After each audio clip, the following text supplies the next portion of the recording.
जय शिवराय मित्रांनो, मी रोहित बारे आपलं आणखी एका खूप धमाकेदार अशा व्हिडिओमध्ये खूप मनापासून स्वागत करत आहे. आज मी कुठे निघालो हे आपण काही क्षणातच पाहणार आहोत. जर आपण रोहित बारे या यूट्यूब चॅनलवरती नवीन असेल तर लाईक करा, शेअर करा, सबस्क्राईब करायला विसरू नका.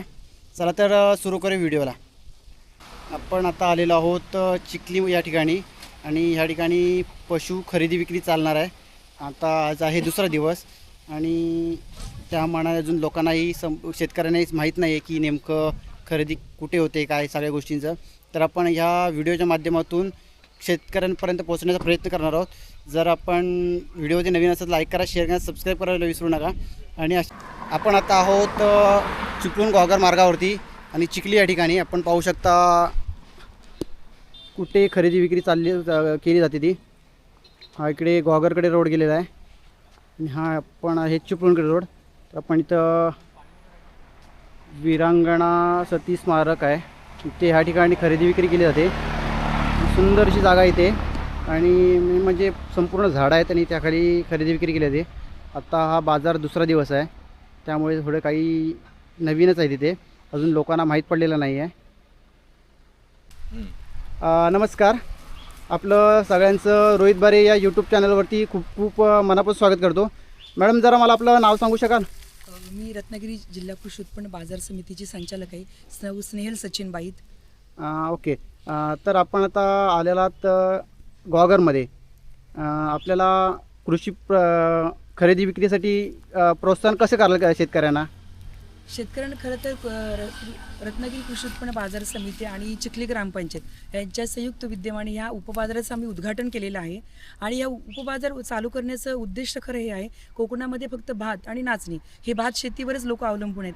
पशुपालनसुद्धा खूप महत्त्वाचं आहे. त्या दृष्टीने लोकांना एक आर्थिक उत्पन्नामध्ये भर होण्यासाठी ह्या उपबाजाराचं आम्ही चालू केलेलं आहे. आणि त्याला चांगलं पहिलाच आम्ही गेल्या मंगळवारी बाजार चालू केला आणि त्याला अतिशय उत्तम प्रतिसाद असा मिळालेला आहे. आणि इथून पुढे असे मी अपेक्षा करते. मला का जरा नाव सांगाल तुमचं? माझं नाव पांडुरंग कदम, रत्नागिरी जिल्हा कृषी उत्पन्न बाजार समिती सचिव म्हणून काम करतो. ओके. गेले 2-3 महिने या इथली चिखली ग्रामपंचायत गुहागर हायवेवरती त्यांची जागा आहे, गुहागर चिपळूण. आणि त्यांची गेले कित्येक दिवसांची मागणी होती इथल्या शेतकऱ्यांची. आणि इथवा एक जनावरांचा बाजार इथं व्हावा. आमच्या इकडे बरेच पशुपालक आहेत, पण त्यांना दुग्ध व्यवसायासाठी वरती घाटावरती जनावरं आणण्यासाठी जावं लागतं. आणि शासनाच्या काही स्कीम आहेत, त्यांचा फायदा घ्यायचा म्हटलं तरी आपल्याकडे इथं स्थानिक लेवलला जनावरं उपलब्ध होत नाहीत. मग त्याच्यासाठी एकत्रित एक ठिकाण चिखली बाजार समितीच्या ठिकाणी मेन रोडवरती जवळ आहे आणि तिथं बाजार भरवावा अशी संकल्पना तिथले ग्रामपंचायत सरपंच, आमच्या कृषी उत्पन्न बाजार समितीचे माजी सभापती, सगळं संचालक मंडळ यांच्या एकंदर मिटिंगमध्ये असा सूर निघाला आणि त्याला एकदा मूर्त स्वरूप आणावं म्हणून त्या बाजाराचं उद्घाटन झालं. माननीय भास्करराव जाधव साहेब यांच्या हस्ते या उपबाजाराचं उद्घाटन झालं.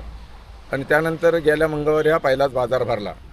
इथल्या शेतकरी जे आहेत विशेषतः शेळीपालन करणारे, त्यांचं म्हणणं आहे की आमच्या आठवड्याला जरी हा बाजार भरला आणि आमचे 1-2 जनावरं जर विकली गेली तर आम्हाला 10-20 हजार रुपये मिळते आणि आमचा घरखर्च भागेल.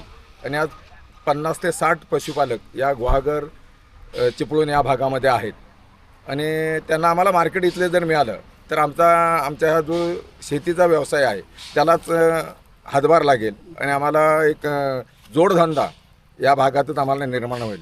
आज इथले बकरे मेंढे जे आणावे लागतात घाटावरून येतात आणावे लागतात आणि त्याच्यासाठी आम्हाला तिकडे जावं लागतं. ते जर आम्हाला या स्थानिक बाजारात मिळाले तर आमचं हे थोडीशी सोय होईल, व्यवस्था होईल आणि आम्हाला आर्थिक एक उत्पन्नाचं साधन मिळेल. बरोबर. ओके. यांचे आहे ओके ओके ते आमच्या पाठीस लागले म्हणून इथपर्यंत आम्ही पोहोचलो. ओके. आपला याचा जनावरांचा बाजार आहे त्याबद्दल जरा माहिती द्या जरा. मुळात आपला कोकण म्हणजे कृषी शेतीप्रधान भाग आहे आणि आपल्या कोकणात मोठ्या प्रमाणात भात शेती होते. आता आपण बघितलं तर इथला युवक वर्ग मोठ्या प्रमाणात मुंबईला कामधंद्यासाठी जात असल्यामुळं कोकणातली शेती ओस पडत चालली आहे. आणि आता युवा वर्गामध्ये फार मोठ्या प्रमाणात बैलगाडा शर्यत आणि नांगरणी स्पर्धेची जी क्रेज निर्माण झाली आहे त्याच्यामुळे पुन्हा एकदा युवा वर्ग शेतीकडे वळतो आहे. आणि या शेतीला पूरक जोड व्यवसाय म्हणून जर आपण दुग्ध व्यवसाय, शेळी मेंढी पालन, कोंबड्या पालन असं जर केलं तर एक उत्पन्नाचं साधन निर्माण होऊ शकतं. हा उद्देश लक्षात घेऊन इथल्या युवकांना किंवा इथल्या शेतकऱ्यांना एक खरेदी चिकन मटण हे आपल्याकडे घाटावरून येतं. जर इथंच एक दालन खरेदी विक्रीसाठी निर्माण झालं तर इथल्या शेतकऱ्यांना सुसह्य होईल खरेदी विक्रीसाठी. म्हणून आपण हा इथला जनावरांचा बाजार आहे हा चालू केलेला आहे. आपल्या सगळ्यांच्या परिचयातील आता गांधी साहेब इथे आलेले आहेत. थोडी त्यांच्याकडून माहिती घेऊया आपण. साहेब, जरा पशु खरेदी विक्री बद्दल थोडी माहिती सांगा ना मला. नमस्कार. आजच जेव्हा मी ग्रामपंचायतीमध्ये गेलो चिखलीच्या, तेव्हा ही माहिती मिळाली की इथे असं बाजार भरवलेला आहे. खरं तर चिखली ग्रामपंचायत जी जागा व्यवस्था करून दिलेली आहे आणि जो उपक्रम राबवत आहे खूप चांगला उपक्रम आहे. खरं तर हा 1-2 दिवसापुरती न राहता मला वाटतं जसा आठवडा बाजार असतो तसा एक आठवडे बाजार इथे चालू केला तर लोकांना सोयीस्कर पडेल आणि लोक त्या अनुषंगाने येतील. एक तारीख किंवा वार ठरला आणि त्या वाराप्रमाणे ते लोक येतील. आणि जसं आता कदम साहेबांनी सांगितलं की दर मंगळवार ठरवलं आहे, तर लोकांना जेव्हा जनजागृती होईल की दर मंगळवार इकडे पशु बाजार असतो, त्या लोक त्याप्रमाणे येतील आणि इकडे खरेदी विक्री करतील आणि लोकांना त्याचा खूप फायदा होईल.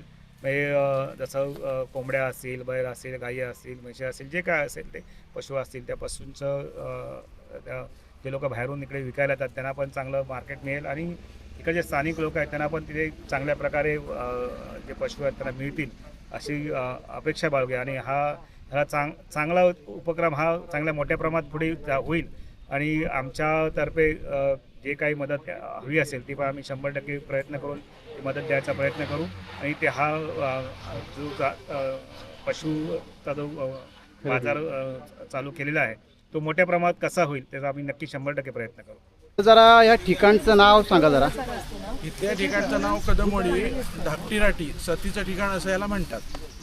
तर ही खरेदी विक्री चालू आहे, तर त्याबद्दल तुम्ही काय सांगाल जरा सांगा मला. खरेदी विक्री म्हणजे बचत गट असतील किंवा अन्य शेतकऱ्याजवळ जो माल असेल तो इथं विकला जावा या उद्देशानं बाजार भरवण्याचा ग्रामपंचायतीने कृषी उत्पन्न बाजार समितीने तो घेतलेला निर्णय आहे. ओके. अजून तुम्हाला काय वाटतं की ह्यामध्ये शेतकऱ्यांनी यावं आणि ह्या गोष्टी पुढे न्याव्यात? अजून असं मला वाटतं की शेतकऱ्यांनी जास्तीत जास्त याच्यात सहभाग घ्यावा. याच्या शेतकऱ्यांचाच फायदा आहे. ओके. आम्ही पुढं करणाऱ्या लोकांचा आमचा फायदा नसून ते शेतकऱ्यांचाच फायदा आहे. मी काही बैल व्यापारी नाही, गाय व्यापारी नाही, काय नाही, मी सर्वसामान्य शेतकरी माणूस. ओके. असा तर विषय शेतकऱ्यांचा यामध्ये मोठा फायदा व्हावा होणार ही आपली मोठी सगळ्यांची तळमळ आहे. ओके. नाचणे असेल किंवा अन्य काही गोष्टी असतील कुठं बाजारात मिळत नाही उपलब्ध होतील. Okay, thank you. असतात, कोण बैलांची शौकीन असतात, कोण गाई दुभत्या जनावरांची शौकीन असतात. असं आहे ना, प्रत्येकाला आवड आहे ना. मग त्यांना माहिती कशी मिळते? त्यांना माहिती म्हणजे व्हॉट्सअपला पाठवली ना, कृषी उत्पन्न बाजार समिती पाठवली, आमच्या ग्रामपंचायत पण पाठवली होती. असा विषय आहे. आम्ही स्वतः फिरलो पण पंचकृषीमध्ये आम्ही लोकांकडे फिरलो पण सगळ्याकडे. फक्त आपण गाडीवरून जर गाडीवर ते यांना सांगत होतो, पण ते थोडंसं जरा कसं आमच्याकडे ग्रामपंचायत फंड कमी पडतो गाडीवर फिरायला. आता त्या काय चिमटा मंगेशलाच काढायला हवा.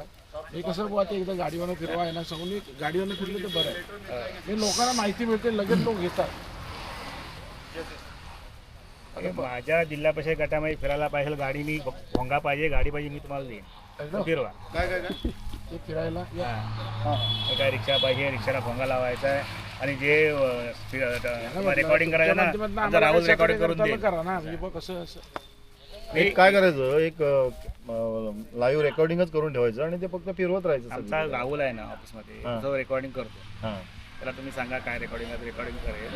एक दिवस आपलं जेव्हा बाजार असेल ना तेव्हा 1 दिवस अगोदर का 2 दिवस अगोदर आपण गाडी फिरवायची असेल तर त्या जिल्हा परिषद गटामध्ये पूर्ण गाडी फिरेल ती. आता काय ते तुम्ही व्हॉट्सअपला टाकलंच नाही, पण करायचं. मग तिथं पावसाची शेडची व्यवस्था काय असेल, मी परवा काय बोलतोय आणि आज काय बोलतो. आता बऱ्यापैकी आहे ना, बऱ्यापैकी या मीडियाच्या माध्यमातून सगळीकडे ऑलरेडी आपली हे झालेली आहे, ॲडव्हर्टाईज झालेली आहे सगळीकडे. पण ते आपल्याकडे पण जे ज्या लोकांचं बकऱ्यांचं हे आहे आम्ही ते पण बकऱ्याचे उभे येऊन करू शकतात. आम्ही बकऱ्यावाल्यांच्या प्रत्येकाच्या घरपट फिरलोय, प्रत्येकाच्या घरी गेलोय. घरपोचे लोक आहेत ना, जे गाई दुभत्या गाई आहेत पण ते करू शकत नाही तर त्यांना येऊन ते उभ्या करतील इकडे येऊन. आता आपल्या इथले लोकांना जास्तीत पहिले जास्त प्राधान्य द्या. शेतकरी आले पाहिजे. बरेच असं लोक आता आता गाई माझ्याकडे पाळतात. बोलावलं. पूर्वी काहीच मला नव्हते, 7-8 गायी आहेत, आणि एक बैल आहे. प्रत्येक जण एखादी गाय नाही तर दुधाचं पण ते मोफत द्यायचे, पण त्याला सांभाळा, मला 1 रुपया नको बरेच पाळतात. हो. तुमच्या दिलं पाडता माझ्याकडे फोन केला होता. तर म्हटलं मी सांगतो कोणाला ते असं नाही तो कुठे कसा विचारला जाता का मला ही काळजी नाही. तो घ्यायचा नाही तो कुठेतरी जायचं. तुम्हाला पण मार्केटिंग आहे काजू बिया काजू 4 नंबर 7 नंबर चेस्टरला काजू नको इथं काढायला असतं होऊ शकते होणार नाही अशाला काय भाग नाही. फक्त ते आपण सुरुवात करायला हवी बसायला हवं. आपण थोडे लाजतात लोक असा विषय